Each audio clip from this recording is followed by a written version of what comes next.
we're here at Durham University in the Department of Archaeology. The department is now one of the world's leading departments, and none of this would have happened without Rosemary. She was one of the first people to be in the department. She built it up, she led it, she recruited people, she built the student body, and by the time she retired, we were this amazing centre for archaeological excellence, and that's really down to her vision and drive. My overwhelming feeling was, first of all, of awe. She would kind of drift through the department almost as if she didn't have feet. She would glide without much noise. And she had a smiley face, but one of those smiley faces which sort of hinted at the smile being quite capable of distorting into tremendous crossness were you to be a disappointment. And that kept all of us right on our toes. She was great fun to work with. Yes, she was great fun to argue with, because she was never sort of angry.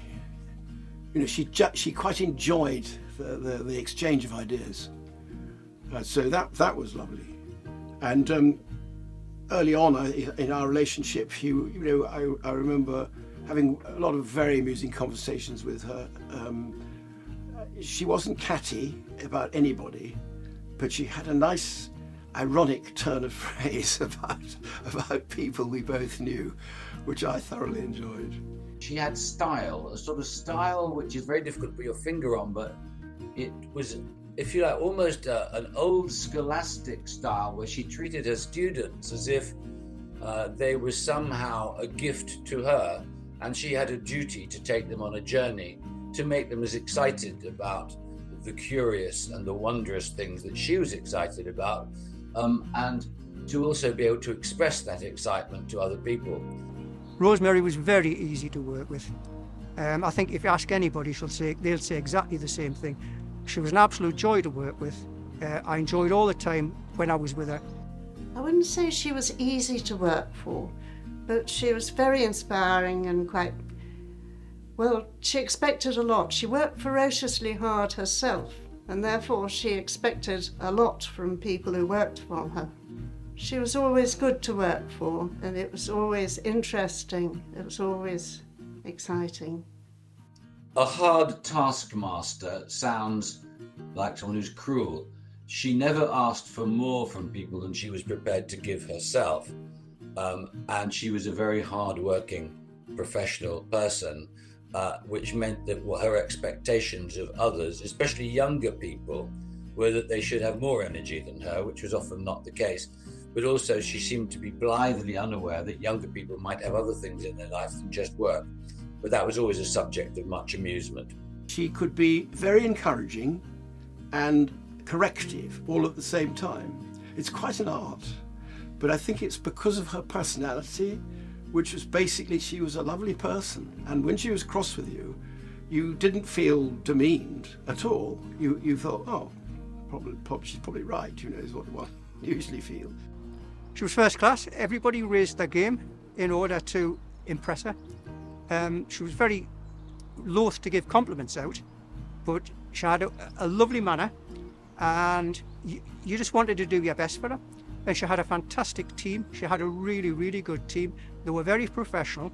They showed you what to do, when to do it, where to do it. Even simple things like at break time and at lunchtime, we would stack the wheelbarrows upside down and stick the buckets upside down, etc. So everything was neat and tidy.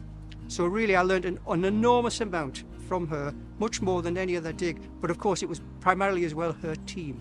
What I learned from Rosemary was be very meticulous, be very cautious in what you do, be very sure that you have seen correctly, described accurately. She was a very scientific sort of person, even though she was actually a student of literature. That's what she studied at Oxford. And when she came to Durham, she looked at the Anglo-Saxons, who were part of the earliest literature, and found all this sculpture. So what I also learned from her was that you need to be ready to bring different disciplines together and therefore get a much stronger view of what happened in the past than you would from a single discipline. She was incredibly supportive of her colleagues. at the university, and expressed real admiration for the other people who were teaching archaeology, as if she was a student herself and felt honoured to be with people of that stature. And it made everybody walk, 6 inches higher. So that was a great gift of leadership. So I learnt less about archaeology than I did about the gift of the exertion of power, the implementation of power and leadership, and how there is a very, very nuanced difference between the two. When we came up to Durham as a new batch of students, she produced this tray of art objects and invited us to pick one up and describe what it was like, what we saw, which was terrifying, and I can't remember what I picked up. But what she said to us afterwards has stayed with me. She said, "An archaeologist is trained to observe." Power, when you are confident of yourself, is not something you ever need to put any muscle into. Her self-confidence and her bearing, her very sharp eye, as if she would catch you if you were less than straight, led you to want to give the best of yourself to her, and you did want to impress her. She did have ways.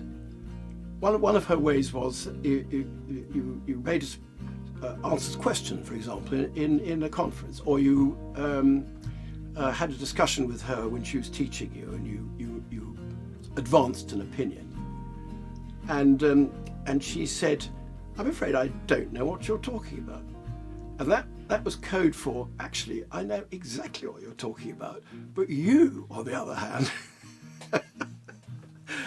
So that was a very nice way, I think, of explaining to people that they need to get their ideas properly organised before delivering them in public. I think when Rosemary complimented you, you knew you'd done really well because you didn't dole out compliments like sweets. So if you said something really positive about your work, you knew you'd really pulled something off. She would never compliment you as a way of flattering you or making you do something to her will. A compliment would be a statement of her admiration for something you had done or said, and therefore it carried some weight. And that's quite a good lesson in life, not to be a flatterer, but to be a sincere complimenter. I remember being complimented a couple of times by Rosemary. You just felt good. You felt she would quite happily acknowledge that you were keen, enthusiastic, you were doing your best, and she wanted to get the best from you. She was, like I said, she was a very, very good leader of men and women. I think she was somebody who was a born teacher, but she didn't teach about herself. She taught about the stuff that she was trying to get you interested in, and her satisfaction was clearly when people became excited and committed to the subject. And the evidence for that is all around us, because virtually all her students fell in love with the subject. They wanted to know more about Anglo-Saxon England and about the Celtic areas and about Europe at this time. It wasn't just me, lots of people were affected like that. We're in the monks' dormitory at Durham Cathedral at the moment, and behind me is an amazing collection of early medieval stone sculpture, mainly from the north of England. And it was this kind of stuff which Rosemary was the world expert on. This is her meat and drink. And she was incredibly supportive to the cathedral when they were putting all this amazing collection onto display. She was brilliant with her young women who came to her and liked her enormously and were terrified of her as well. She was brilliant with them. But she also was brilliant with the boys. And, the boys were dreamers, really. They were much less organised intellectually than the girls were when they came to university. I mean, Rosemary inspired me because she'd done everything, really. Working on the archaeology of northern England, everywhere I go, Rosemary's been there first. She set the groundwork at an incredibly high standard. And for me, what's really important is, although she knew the local material really, really well, she was also always aware of the bigger national and international context of what you're looking at. And I think for me, that really set the standard for researching Northumbria. The museum itself has always been very important to Rosemary from the early days when the Jarrow Hall museum first opened in 1979, and in its later manifestations as the World of Bead and now the current museum. She was very supportive of the World Heritage Site bid, and she was also very much involved in setting up exhibitions there and every aspect of the museum, really. She was concerned about the food that they were serving, and even the garden, which was meant to be in the courtyards, the early forms of plants that were used in medieval gardens, the first form before they were all hybridized and new varieties came in. And she actually had me going over there once to garden with her and prune the roses because she was concerned that it had got into a bit of a state. So she was always very involved. Every single time I've been wondering what to do next, or wondering what I could get as a job, or where I would make a contribution, she helped me. I would go and see her. We would have a glass of gin, and she would tell me, yes, maybe, I don't know. You're too precipitous. So she used to tell me a lot. But anyway, it was nice to think that she would be supporting me, and did. Rosemary was a great influence on my life.